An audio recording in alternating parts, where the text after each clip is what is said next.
Assalamualaikum warahmatullahi wabarakatuh. Alhamdulillahirabbil alamin. Allahumma shalli wa sallim wa barik ala sayyidina Muhammad wa ala alihi washabihi ajmain. Alhamdulillah. Di akhir bulan Oktober tanggal 31 ini kita bertemu dalam keadaan yang insyaallah sehat walafiat. Bismillah. Tetap dalam keprihatinan pandemi, tapi kita tetap harus optimis karena optimisme itulah yang meningkatkan imunitas tubuh kita. Saya kemarin pagi mengunjungi salah seorang sahabat saya yang sedang sakit dan kemudian cerita banyak hal. Ternyata memang warungnya lagi turun, pembelinya ini. Saya bilang, dulur, kalau tentang ekonomi sedang turun, semuanya sedang turun. Banyak, kata orang Jawa, akeh tunggali. Nah, tidaknya kita kalau ekonomi sedang krisis, kesehatan jangan krisis. Karena itu mensyukuri itu alhamdulillahilladzi an'ama bi ni'matil iman wal islam wassihah. Jadi ya Allah, Engkau segala puji syukur kehadiratmu ya Allah yang telah memberikan nikmat iman yang pertama, lalu nikmat Islam dan nikmat as-sihah. Apa? Sehat. Ya, maka kita harus tetap sehat, tetap optimis. Bismillah. Nah, topik kali ini, saudaraku, adalah tentang how to handle our anger. Bagaimana our anger, dari bagaimana menahan atau menghandle amarah kita. Siapa orang yang paling kuat? Siapa? Nanti kita akan bahas bareng. Berhubung ini adalah Maulid Nabi Muhammad SAW, maka saya akan mengambil topik Maulid, tapi juga berkenaan nanti ada kaitannya dengan amarah nih, gitu ya. Jadi kali ini saya sendirian, single fighter. Itu saya ingin menukil satu pendapat ya.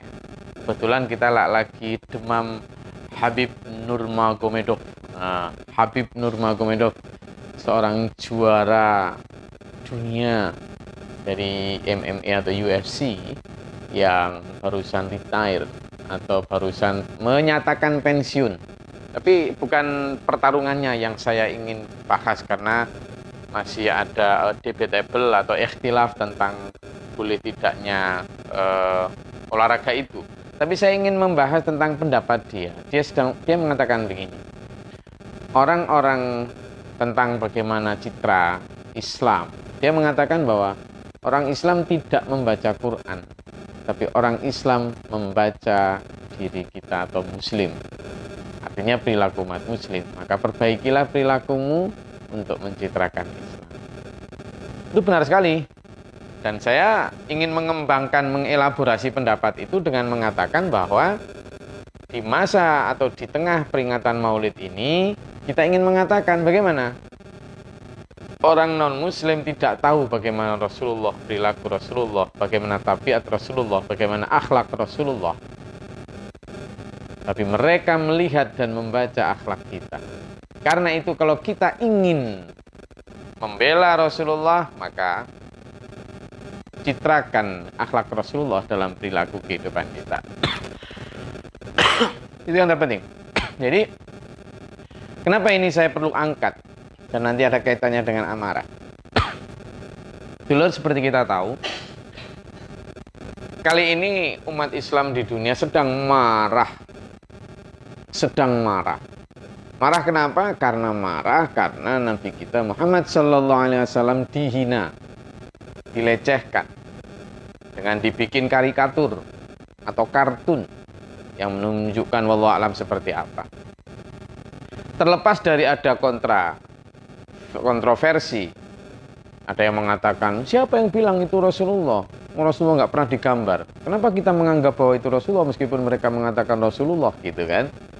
Tapi bagaimanapun saya mau tanya sama sampean yang nggak marah nih. Kalau seandainya sampean dikirimi gambar, misalnya gambar kodok nih, lalu ada tulisan, ini bapakmu. Meskipun yang gambar itu tidak pernah lihat wajahnya bapak sampean, kira-kira sampean marah nggak dikirim gambar gitu? Marah. Artinya apa? Ini terlepas dari Rasulullah belum pernah digambar atau enggak, tapi kemarahan itu wajar. Nah, cuma sekarang begini, terlepas dari kemarahan itu wajar, kalau sampean nggak marah juga kayaknya ya membohongi diri. Tetapi kemarahan ini yang saya ingin bahas di sini. Kemarahan seperti apa yang layak kita berikan? Saya kalau ditanya tentang kasus atau apa yang menimpa terhadap Samuel Paty, seorang guru sejarah yang ada di Prancis, yang memakai kartun Rasulullah Muhammad SAW sebagai media pembelajaran di kelasnya. Kasusnya di mana kemudian Samuel Paty beberapa hari setelah menunjukkan kartun itu lalu dipenggal lehernya oleh seorang warga Rusia keturunan Chechnya yang tinggal di Prancis. Seseorang itu sebut saja IA. Dan ini apakah dibenarkan? Kemarahan lagi-lagi saya bilang sah-sah saja. Tapi penyaluran kemarahan yang seperti ini yang menurut saya, mohon maaf, kita tidak mendapatkan jurisprudensi atau sejarah di mana Rasulullah memenggal leher orang lain hanya karena dihina. Saya belum menemukan sejarahnya. Artinya apa? Justru sebaliknya. Gitu. Nah, nanti kita akan coba bahas dalam kerangka Maulid Nabi ini bagaimana sih sebenarnya sikap-sikap Rasulullah ketika Rasulullah dihina. Baik dihina sebagai pribadi maupun dihina ketika agama atau simbol-simbol agama Islam dihina. Ini penting, nanti coba kita bahas. Saya tidak sedang mencoba untuk sok bijak atau bagaimana, tapi saya ingin mendudukkan ini. Jadi sekali lagi, marah itu sehat asal dikelola dengan baik. Tapi kalimatnya adalah tahanlah. Nah, tentang marah, saya kemarin memang dimarahin sebagian kawan gitu. Gus Glory kok nggak marah sih? Gitu katanya. Loh, siapa bilang? Saya katanya kurang marah gitu. Karena saya tidak membuat status-status yang sifatnya reaktif, yang sifatnya reaksioner, yang sifatnya caci maki terhadap Macron misalnya. Presiden Prancis kan namanya Macron nih. Saya tidak membuat status-status itu. Dalam kajian saya juga tetap konsisten untuk lebih menggali bagaimana akhlak Rasulullah. Itu dimarahin saya, kok nggak marah gitu. Saya bilang, loh, kata siapa saya nggak marah? Saya marah, saya tersinggung. Gimana nggak tersinggung? Kalau pasangan kita dihina aja kita tersinggung, masa Nabi kita dihina kita nggak tersinggung? Tersinggung saya. Tapi kemudian saya mencoba untuk mengartikulasikan, mengejawantahkan kemarahan saya dalam bentuk yang berbeda. Kenapa? Kita ini sering ambigu ya, kita ini sering standar ganda. Misalnya gini, oke lah, biarkan si Macron dan kawan-kawannya itu sering standar ganda. Mereka memang suka begitu kok. Misalnya itu, si Macron dan kawan-kawannya, Presiden Prancis itu, atau orang Eropa pada umumnya lah. Mereka ini kan misalnya mengatakan, oh saya tidak bisa warga saya membuat kartun yang menghina seseorang karena alasan kami adalah kebebasan berpendapat, kebebasan berekspresi. Oke, harusnya kan konsisten nih. Ketika dia mengatakan bahwa menghina orang itu adalah bentuk kebebasan ekspresi dan boleh-boleh saja, maka seharusnya dia konsisten. Tapi ternyata tidak konsisten. Apa? Beberapa hari setelah dia mengatakan bahwa Islam itu teroris, Islamic teroris, atau Islam itu agama yang memprihatinkan dan agama krisis, maka kemudian Presiden Turki, Erdogan, mengatakan, oh, Presiden Prancis ini orang yang perlu mendapat perawatan mental. Loh, Presiden Erdogan mengatakan begitu. Langsung pemerintah Prancis menarik dubesnya dari Turki. Karena marah, karena merasa tersinggung presidennya dihina. Loh kan, standar ganda. Ketika dia presidennya dihina, dia marah langsung narik dubesnya. Tapi di sisi lain dia membiarkan dengan alasan bebasan berekspresi, membiarkan nabi atau simbol agama lain dihina. Nah kan standar ganda juga. Nah, umat Islam yang tidak marah gimana? Ya standar ganda juga kadang. Itu tadi kalau pimpinan kelompoknya atau organisasinya dihina, marah langsung, wah turun jalan tidak terima gini-gini. Tetapi ketika nabinya dihina, wah ini harus kita lebih baik, gitu kadang kita ini. Nah terus gimana yang marah? Yang marah juga kadang standar ganda. Jadi semuanya pada lagi demam standar ganda. Standar ganda gimana? Di satu sisi dia marah ketika nabinya dihina. Tapi di sisi lain dia juga sering menghina nabi. Loh, maksudnya gimana? Iya, pada saat si Macron dan kawan-kawannya itu menghina Rasulullah, langsung teriak, kita tidak terima. Langsung bikin DP atau profilnya itu dikasih gambar Presiden Macron sambil distempel bekas kaki gitu. Marah, saya tidak mengkritisi itu, tapi saya mengkritisi ambigu kita. Di sisi lain kita juga sering menghina Rasulullah. Bagaimana? Rasulullah itu punya banyak sekali sunnah yang harusnya kita jalani, tetapi kita abaikan. Ibaratnya ya, kalau seandainya saya ini misalnya ngasih tahu anak atau istri atau sampean mengajak suami atau teman itu ya, lalu teman itu kemudian mengajak kita untuk ayo ke sana, ayo begini, ayo begitu, ini baik, itu tidak, lalu kita mengabaikannya. Kira-kira kita sebagai orang yang mengajak itu merasa dilecehkan enggak? Iya. Dari hal yang paling kecil, sunnah Nabi, mumpung ini maulid Rasulullah Muhammad SAW, kita ini dulu diajarkan sama Rasulullah tuh. Hal yang paling kecil, paling remeh nih, kalau pakai baju harus tangan kanan toh, dulu masukkannya, lepas tangan kiri. Apakah kita sudah rajin begitu? Ketika kita masuk rumah, biar rumahmu berkah, biar semuanya yang ada dalam rumah itu mendapatkan keberkahan Allah, masuklah dengan kaki kiri, kalau keluar kaki kanan. Apa iya kita sudah sedetil itu? Ingat, ketika masuk rumah ucapkan salam atau ucapkan doa juga. Apa kita iya sudah? Assalamualaikum warahmatullahi wabarakatuh. Ya Allah, bukalah pintu-pintu rahmat untuk kami ya Allah.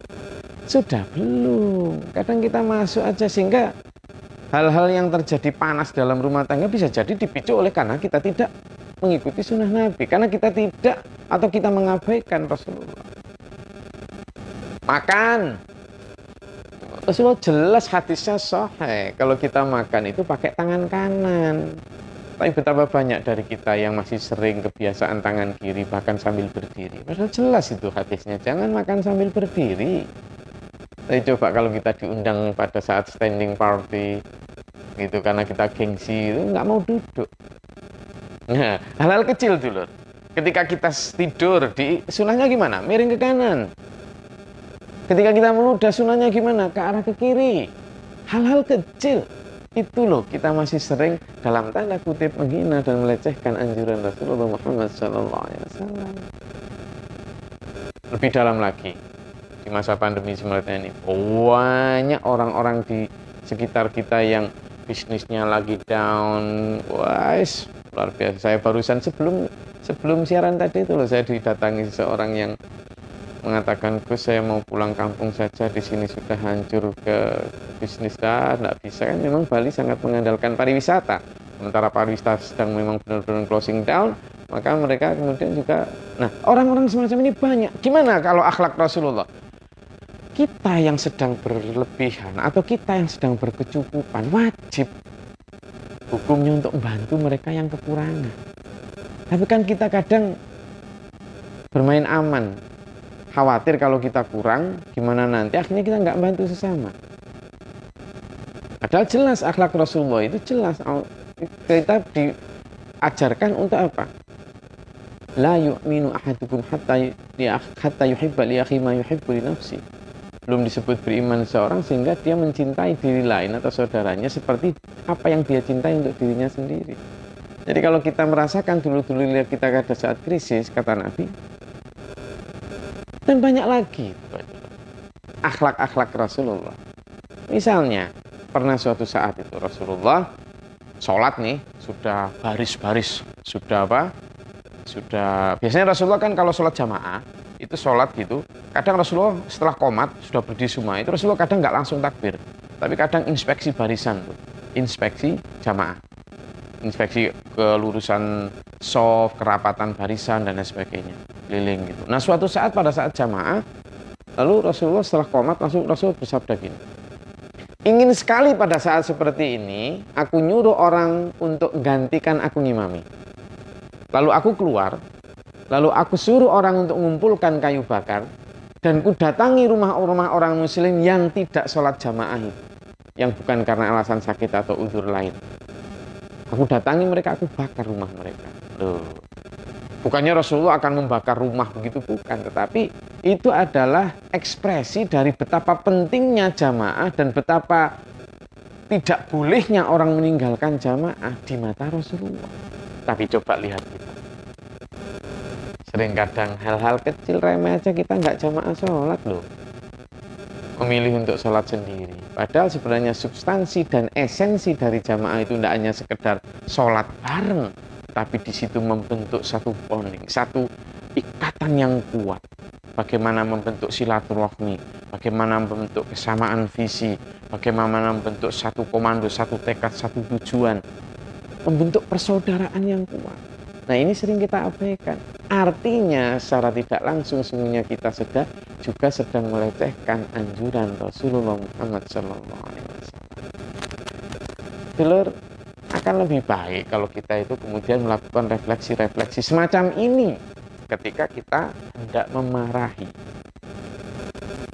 Jadi itu tadi yang sama itu standar ganda. Di sisi lain kita nggak rela Rasulullah dilukis, Rasulullah digambar. Oke, saya sepakat. Karena memang Rasulullah melarang kita melukis gambar beliau. Kalau ada orang melukis berarti melecehkan. Ya, saya sepakat. Kita sampaikan protes. Kita sampaikan pendapat kita bahwa itu keliru. Tapi bagaimana cara Rasulullah merespon amarah itu? Selain kita juga harus mencitrakan diri sebagai orang yang meneladani Rasulullah, coba kita lihat bagaimana Rasulullah dulu marah. Nah, ada beberapa peristiwa. Abu Jahal dulur, itu menyewa seorang Yahudi untuk mengganggu Rasulullah. Maksudnya Abu Jahal ini provokasi agar Rasulullah marah, kemudian melakukan tindakan balik, sehingga mereka Abu Jahal dan kawan-kawan punya alasan untuk mempersekusi dengan lebih keras lagi kepada Rasulullah. Nah, ceritanya disewalah Abu Jahal ini. Abu Jahal menyewa seorang Yahudi. Nah, akhirnya apa? Si Yahudi ini menunggu di lorong di mana Rasulullah biasanya datang ke Ka'bah setiap hari. Wah, begitu Rasulullah lewat, diludahin. Mukanya langsung plak. Rasulullah tidak balas diusap, lalu tetap berangkat ke Ka'bah. Tiap hari diludahin. Suatu hari tidak ada yang ludahin, 2 hari nggak ada yang ludahin. Rasulullah nyari, tanya orang, ternyata orang ini sakit. Rasulullah mau ke Ka'bah, balik pulang ke rumah, tanya Aisyah ada sesuatu tak? Suatu nopo ya Rasul? Ya apalah, oleh-oleh makanan atau apa. Akhirnya dikasih. Kemudian Rasulullah pergi ke rumah si Yahudi yang tadinya tiap hari ludahin itu. Assalamualaikum. Siapa itu? Muhammad. Apa? Muhammad Rasulullah. Kaget si Yahudi. Begitu datang, masuk lalu menjenguk. Katanya sambil dia meneteskan air mata, teman-temanku, bahkan Abu Jahal sendiri belum menjenguk aku. Kok engkau Muhammad, orang yang setiap hari aku ludahin, kok menjenguk aku? Katanya sambil nangis dia. Sejak saat itu citra Islam dan Nabi Muhammad beserta sahabat di hadapan si Yahudi berubah 180 derajat dan dia berhenti mengganggu Rasulullah. Itu Rasulullah sebagai pribadi yang dihina. Lalu bagaimana Rasulullah merespon simbol-simbol Islam dihina? Nah, ada yang mengatakan nggak marah, ada yang mengatakan langsung Rasulullah marah kemudian. Tidak juga. Orang Arab Badui, kalau dalam bahasa Arab disebut Arabiyun. Orang Arab Badui itu Arab dusun di masa itu ya, Arab yang ya pokoknya nggak kenal tata krama begitu-begitu. Adab sopan santunnya nggak punya. Suatu saat Rasulullah itu berada di Masjid Nabawi. Kemudian beliau sedang ada halaqah itu, sedang ada pertemuan dengan para sahabat. Enak-enak begitu, ada nyelonong itu orang Arab Badui. Datang, tak langsung kencing di apa ini? Dinding. Cur gitu. Wah, Umar bin Khattab, sahabat Nabi yang paling keras dan paling tegas, langsung menghunus pedang, serat. Langsung mau dipenggal lehernya. Karena apa? Dia telah menghina simbol-simbol agama. Tapi Nabi, Umar tahan Umar, sebentar Umar. Biar dia menyelesaikan kencingnya dulu. Diselesaikan itu kencing, sampai selesai. Setelah selesai kenapa? Lalu Rasulullah memerintahkan beberapa sahabat, ambil seember air, siram bekas kencingnya. Apa yang terjadi kemudian? Orang ini Lalu datang, kemudian Rasulullah tetap menyampaikannya dengan lemah lembut, memberikan pengertian tentang apa itu Islam. Dan orang Badui ini kemudian menjadi Islam, berhenti mengganggu Islam. Akhlak Rasulullah juga. Nah, kalau kita melihat ini dulu, kita ada sampai pada satu konklusi bahwa sesungguhnya meskipun ya di saat-saat tertentu, loh terus gimana? Konklusinya adalah bahwa Islam itu menebarkan kedamaian. Konklusinya adalah bahwa Islam itu menyampaikan pesan-pesan keindahan. Apakah Islam tidak pernah keras? Oh jelas. Makanya itu Rasulullah juga pernah perang. Tapi perangnya Rasulullah bukan perang dengan strategi preemptive strike yang biasanya dilakukan George Bush dan kawan-kawan. Apa preemptive strike? Preemptive strike itu adalah strategi menyerang lebih dulu sebelum diserang, biar nggak diserang. Rasulullah nggak pernah melakukan itu. Dalam peperangan Rasulullah selalu modelnya adalah defense, bertahan. Jadi selama di Madinah, peperangan Rasulullah, baik peperangan misalnya peperangan yang sangat terkenal, perang Khandaq, itu ketika Madinah diserang oleh kaum Mekah. Dan demikian pula, kalaupun sampai Rasulullah mengirim ekspedisi perang ke satu wilayah, itu biasanya untuk menyelamatkan umat muslim yang tertindas di sana. Jadi sifatnya adalah rescue atau sifatnya adalah defense. Jadi keras memang penting, perlu juga, tetapi untuk menegaskan sikap sekedar sebagai pertahanan diri. Buktinya apa? Kalau memang Rasulullah itu pemarah, ketika Nasrullah, Fathul Mekah, pertolongan terbukanya kota Mekah, Rasulullah kan selama di periode di Mekah itu kan selalu didiskriminasi, bahkan tidak hanya fisik, bullying fisik segala macam, pakai sampai hampir pembunuhan. Tetapi begitu Rasulullah punya power, punya pasukan yang kuat, lalu datang ke Mekah, penaklukan kota Mekah, tidak ada satu tetes darah pun yang mengalir. Tapi penaklukan kota Mekah dengan damai sekali. Bahkan orang-orang yang dulunya membuli Rasulullah habis-habisan dimaafkan. Nah, disinilah dulu kembali kepada anger atau marah tadi. Apa konsep Islam tentang marah? Konsep Islam tentang marah adalah bukan menghilangkan amarah. Artinya marah itu tetap boleh, tetapi wal kadhiminal ghaidh. Tahanlah amarah. Jadi menahan amarah. Saya belum bisa, makanya saya ini ngomong ini sambil belajar gitu. Karena saya sendiri masih sering itu terbawa amarah. Iya betul. Nah di sini pentingnya kita untuk belajar sebenarnya seperti apa. Karena dulu kalau kita ini seringkali hanya sporadis ya, sikap-sikap yang reaksioner, sikap-sikap yang sifatnya reaktif, itu biasanya instan dan plank. Artinya apa? Nggak tahan lama. Kita ngomong tentang ayo boikot produk Prancis, ayo boikot produk ini dan sebagainya. Kita ngomong gitu, tetapi kalau mindset kita masih hubud dunia, masih cinta dunia, paling ya seminggu 2 minggu, setelah itu ya cinta balik lagi. Gitu loh. Lalu bagaimana caranya mengalirkan amarah ini? Pertama, senyampang ini peringatan Maulid Rasulullah Muhammad SAW. Lakukan itu tidak dengan niat membalas atau benci terhadap Prancis, bukan. Niatkan dengan cara apa? Perubahan gaya hidup. Perubahan gaya hidup. Gaya hidup apa? Gaya hidup mengikuti gaya hidupnya Rasulullah Muhammad Sallallahu Alaihi Wasallam. Rasulullah itu humble dulu, haunan, rendah hati. Rasulullah itu hidupnya ordinary, sangat sederhana. Kalau kita mengikuti Rasulullah, udah nggak usah teriak-teriak. Nggak laku kok produk-produk yang mewah itu. Perancis itu identik dengan produk-produk kemewahan loh. Gitu loh. Paris Fashion Show itu sebagai kiblat desain, kiblat fashion dunia, kiblat barang-barang mahal. Kalau zaman mengikuti modenya Rasulullah, ya tidak mungkin loh zaman akan menghamburkan uang hanya untuk beli baju-baju bermerek. Sementara di samping kanan kita masih banyak orang-orang yang kelaparan, banyak orang yang tidak bisa berobat, banyak orang yang tidak bisa bayar sekolah.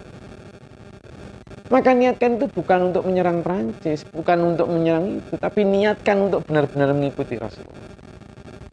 Yang kedua, kalau tadi Habib Nurmagomedov mengatakan bahwa mereka tidak membaca Quran tapi membaca kita, maka perbaikilah citra kita untuk memperbaiki citra itu. Saya ingin mengatakan dari itu, mereka membenci Rasulullah karena mereka tidak melihat Rasulullah.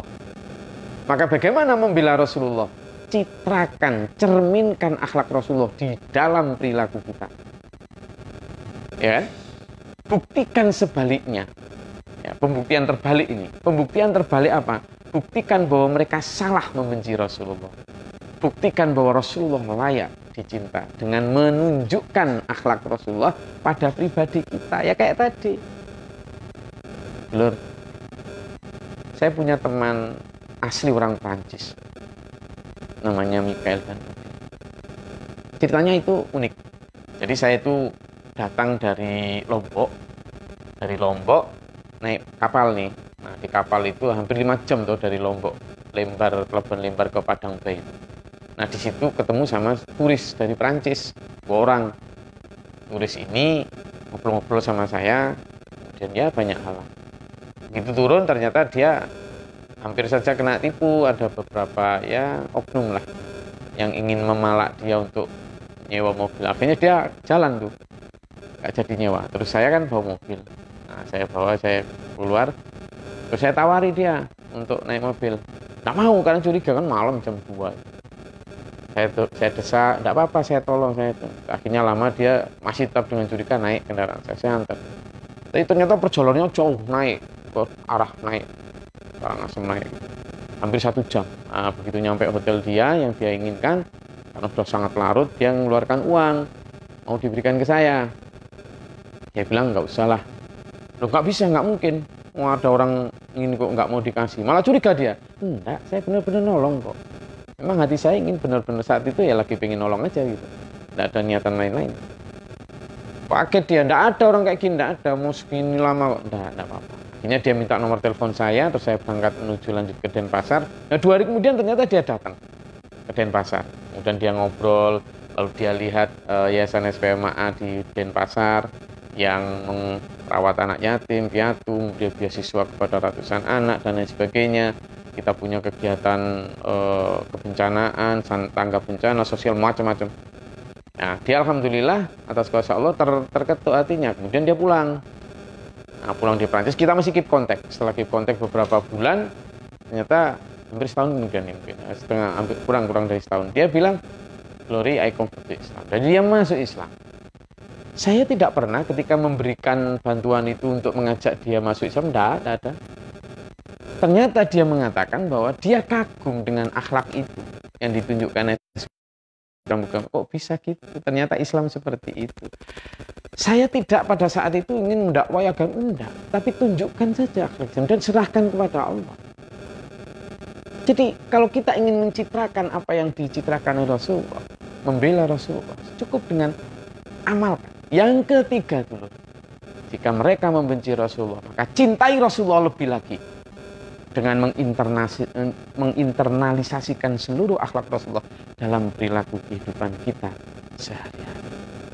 Dulur, saya rasa kita punya kesempatan banyak untuk membela Rasulullah dari banyak cara dan banyak sudut pandang. Monggo, ini hanya salah satu sudut pandang, bukan sok wise atau sok bijak, tapi menjadi satu kewajiban kita untuk saling mengingatkan. Kenapa dulur? Jika melihat sabda Nabi ketika ditanya, Nabi bertanya kepada para sahabat, wahai sahabat, siapa? Kamu tahu siapa orang yang paling kuat di muka bumi? Kata sahabat, orang yang paling kuat di muka bumi adalah orang yang pandai berbulat. Oh, keliru kamu.